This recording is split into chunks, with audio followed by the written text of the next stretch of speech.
Hello everybody, this is Chuck Wiger, State Senator for the Maplewood area.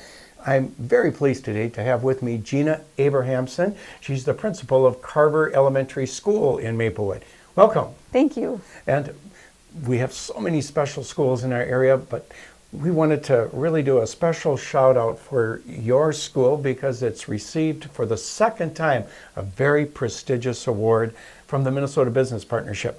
Please tell us about that award.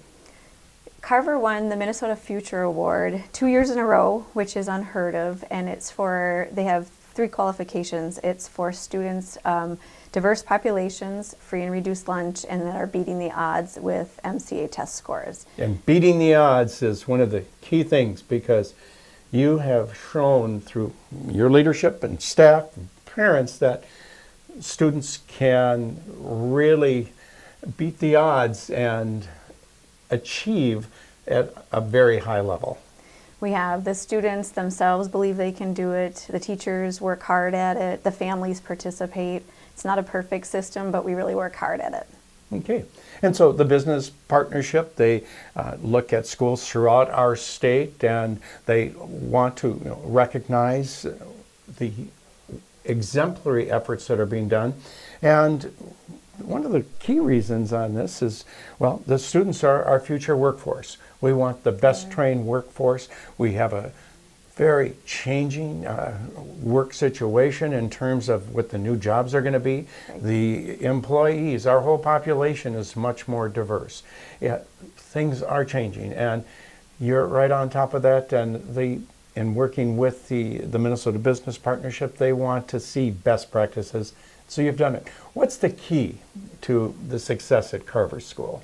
I think everybody wants to know what that magic bullet is, but I think at Carver it's multiple things. We work with data a lot. We review data twice a week. We do CBMs, which is curriculum-based measures on students every 2 weeks. Okay. We get together. As the principal, you're like the chief executive, but when you say we, but then you work with your teachers and others, and maybe with the curriculum department as well through the district? We have a very supportive district. We have an amazing staff, and it's not just the teachers that work with us in terms of looking at the data and collecting the data and moving forward with it. It's also the educational assistants, the paras, the custodians, the head engineers, the receptionists. And the cooks. They all participate in teamwork. Every student is everybody's responsibility, and that's our culture at Carver. Okay, so you look at the data on a student, and then what do you do? Once we have the data, we look at it and we try to figure out, is that what that student needs? So as of right now, each student per grade level has a 30-minute I time, or it's called win time, what I need. And we put them in an intervention. We put them where they're at, or we put them in enrichment, depending on what the data says. And then we take data for another month, and then we review that and say, is that what that student needed? Okay. If it's not, we make changes. If it is, we continue to keep them in until they're. So it's a very individualized approach. Correct. And teachers, the whole team is involved, and obviously the parents are going to play an important role as well. Right. Tell us about that cooperation from the home. Families at Carver participate when it's possible. And we try to bring them in a number of different ways. We have family nights. We bring them in with PTO, parent-teacher organization events. And we try to incorporate them into classrooms at any time, and then also helping at home and how they can do that. Okay. And you brought the Carver Cares message. Tell us about the CARES, what that stands for, as we can see on the board here. Yeah, we at Carver, we do a lot of things where we actually teach the kids expectations, but we also teach them common language. And this is our Carver Cares are what we teach every student. We teach them that. We teach them anti-bullying curriculum, OVS anti-bullying. We do welcoming schools curriculum. We do zones of regulation, and then we do a lot of social emotional learning.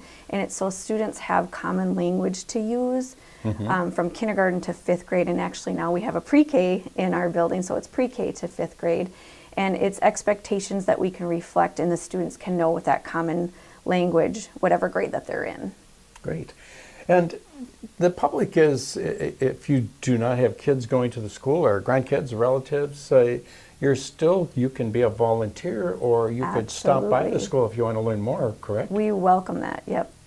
And what might be some volunteer roles that potentially are available if you want to learn more?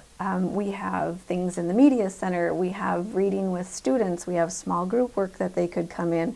There's recess time where they can come and play sports or just fun play with students.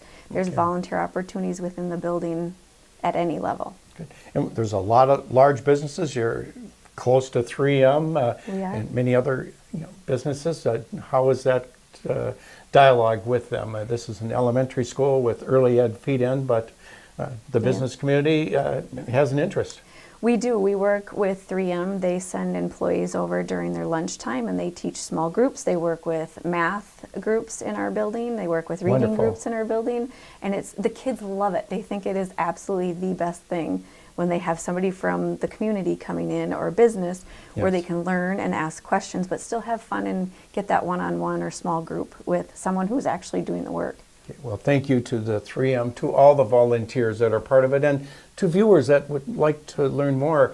I invite them to contact you at the school or check out the website. What would be the best way to follow up for someone wanting to learn more about what Carver does or how they might be of help? Sure, they could just call the main office at Carver Elementary or any elementary in our building if they're interested in volunteering, and the office coordinator could take their information and get that ball rolling for them.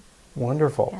And you're also on the district website, and I might say for all districts, charter schools, and to other extent schools throughout our area will have information on a website.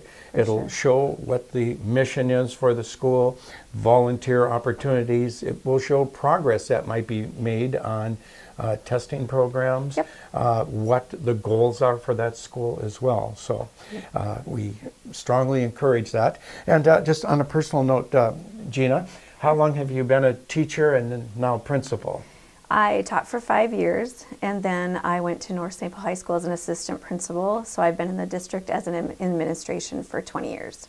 Great. So. And why did you enter education? You know, I always knew I wanted to be a teacher. I had amazing elementary teachers, so that was where my heart was right away. And you're local. I am. Okay, so Yep, I'm a District 622 would you like grad. to mention where you went to school? I went to Richardson Elementary for kindergarten. And so did I. It was actually called North Elementary. Oh, fun. But anyhow. And then I went to Harmony they had changed the Yes. boundaries from 1st to 5th grade. Yes. And then I went to John Glenn Middle School Okay. and then North High School. Any teacher or teachers you'd like to do a shout out to? Yep, my mentor was Stan Rosen from North St. Paul High School. Oh, yes. He has touched so many. Yes, he has. Good. And I married a Tartan grad, so Wonderful. And Keep it would in you the like to mention him? that's my husband, Brian. Brian, Yeah. and has done so much work for the district as well. So Yeah. you've dedicated your careers, and I so much appreciate that, and as well as the success that's been acknowledged. And I might add too, there was a financial stipend that went with those 2 awards. How much was that?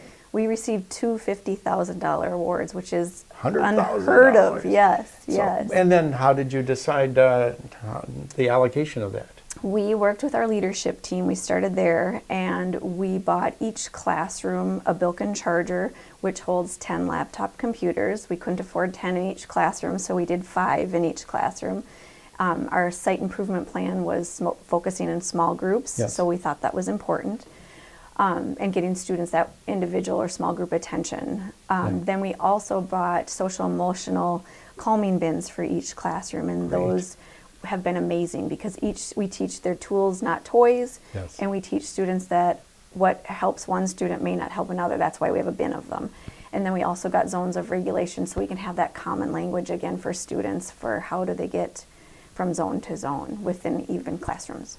So again, congratulations on a job well done. Students are our future, and you have totally embraced that. We congratulate you on your success and look forward to continued success in the future. Thank you. Thank you, Gena Abrahamson. Thank you. Bye. Please check out Carver School. Check out all of our area schools. Remember, students are our future.